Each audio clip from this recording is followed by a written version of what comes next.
Assalamualaikum warahmatullahi wabarakatuh. Salam untuk kita semua. Jumpa lagi dengan saya Nurul Jannah, peserta Latsar CPNS 2022, golongan 3 angkatan 22, kelompok 4 dari Kabupaten Padang Lawas, Provinsi Sumatera Utara. Kali ini learning journal saya adalah tentang analisis isu kontemporer. Baiklah, langsung saja kita ke materi bahasan. Definisi. Isu kontemporer adalah suatu topik permasalahan yang terjadi pada saat ini, sehingga solusi penyelesaiannya mesti sesuai dengan kondisi sekarang. Contoh isu-isu kontemporer. Yang pertama adalah korupsi. Menurut Kamus Besar Bahasa Indonesia, korupsi diartikan sebagai penyelewengan atau penyalahgunaan uang negara atau perusahaan untuk keuntungan pribadi ataupun orang lain.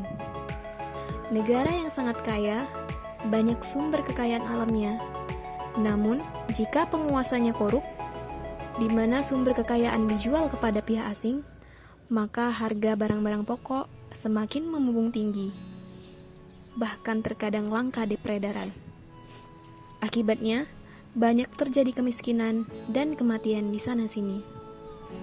Berikut ini adalah jenis tindak pidana korupsi, dan setiap bentuk tindakan korupsi diancam dengan sanksi sebagaimana diatur di dalam Undang-Undang Nomor 20 Tahun 2001, yaitu 1. Melawan hukum, memperkaya diri, orang atau badan lain yang merugikan keuangan ataupun perekonomian negara. 2. Menyalahgunakan kewenangan karir jabatan ataupun kedudukan yang dapat merugikan keuangan atau kedudukan yang dapat merugikan keuangan atau perekonomian negara. 3. Penyuapan. 4. Penggelapan dalam jabatan. 5. Pemerasan dalam jabatan. 6. Berkaitan dengan pemborongan. 7. Gratifikasi. Selanjutnya adalah narkoba.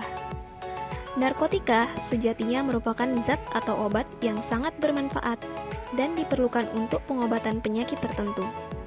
Namun, jika disalahgunakan atau digunakan tidak sesuai dengan standar pengobatan, dapat menimbulkan akibat yang sangat merugikan bagi perseorangan ataupun masyarakat, khususnya para generasi muda. Institusi yang mempunyai tugas pokok dan fungsi untuk melaksanakan pencegahan dan pemberantasan penyalahgunaan dan peredaran gelap narkoba di Indonesia sendiri adalah Badan Narkotika Nasional atau yang sering dikenal dengan BNN. Yang ketiga adalah terorisme dan radikalisme. Terorisme adalah perbuatan yang menggunakan kekerasan atau ancaman kekerasan yang menimbulkan suasana teror atau rasa takut secara meluas.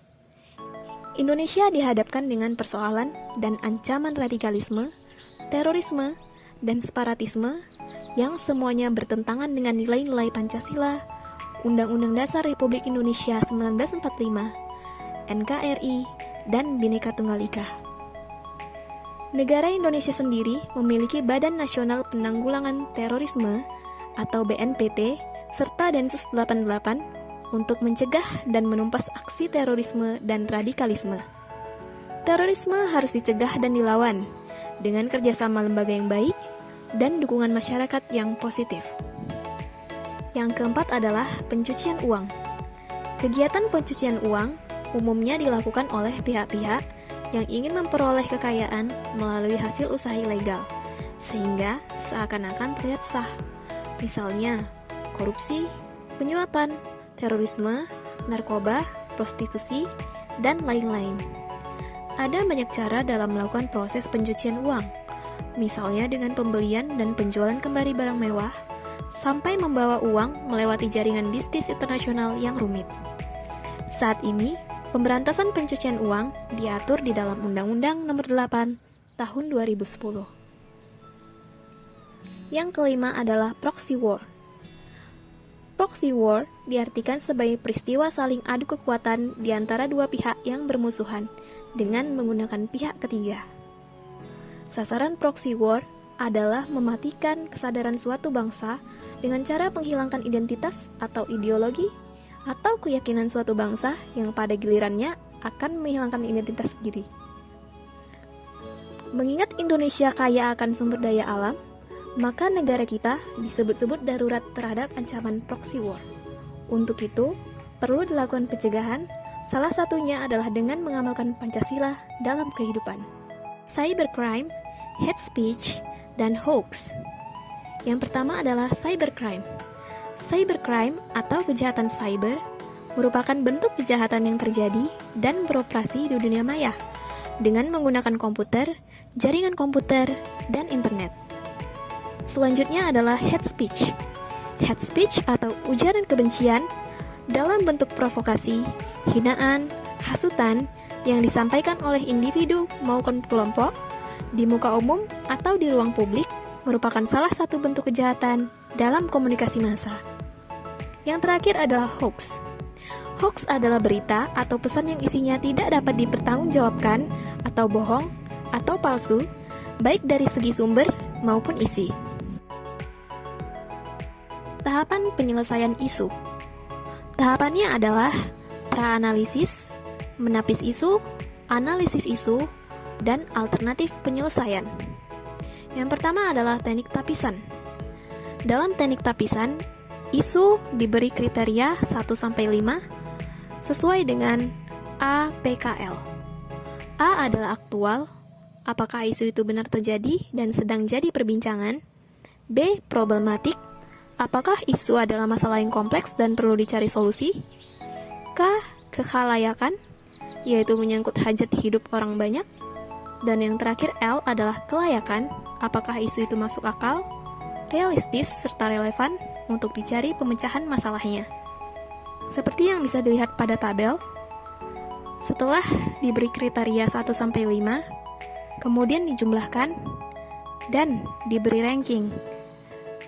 Yang mendapatkan ranking paling tinggi berarti isu tersebut adalah prioritas untuk dipecahkan. Setelah mendapatkan beberapa isu prioritas, kemudian isu-isu tersebut kembali dianalisis menggunakan teknik USG, yaitu urgency, seriousness, and growth. Urgency adalah tingkatan mendesaknya suatu isu harus dianalisis dan ditindaklanjuti. Seriousness adalah tingkat keseriusan isu untuk dibahas berkaitan dengan akibat yang ditimbulkan. Yang terakhir adalah growth, tingkat kemungkinan memburuknya isu jika tidak ditangani dengan tepat. Bisa dilihat dalam tabel. Setelah dianalisis dengan USG, kemudian ditotal, dan kita dapat satu isu yang paling prioritas. Setelah mendapatkan isu yang paling prioritas, isu tersebut bisa dianalisis dengan menggunakan yang pertama fishbone, yang kedua SWOT, yang ketiga adalah mind mapping. Dalam fishbone, kita menganalisa dengan mencari hubungan sebab akibat. Dalam SWOT, menganalisa dengan hubungan faktor-faktor, strength, weakness, opportunities, and threats. Yang terakhir adalah mind mapping, menganalisa dengan menggunakan pemetaan pemikiran. Setelah menganalisis isu, maka perlu dicari alternatif penyelesaian isu. Sesuai dengan tabel rekomendasi alternatif penyelesaian isu, bisa kita lihat bahwa ada alternatif penyelesaian, tahapan setiap alternatif, hasil yang diharapkan, serta para pihak yang terlibat. Terima kasih telah menyaksikan Learning Journal saya.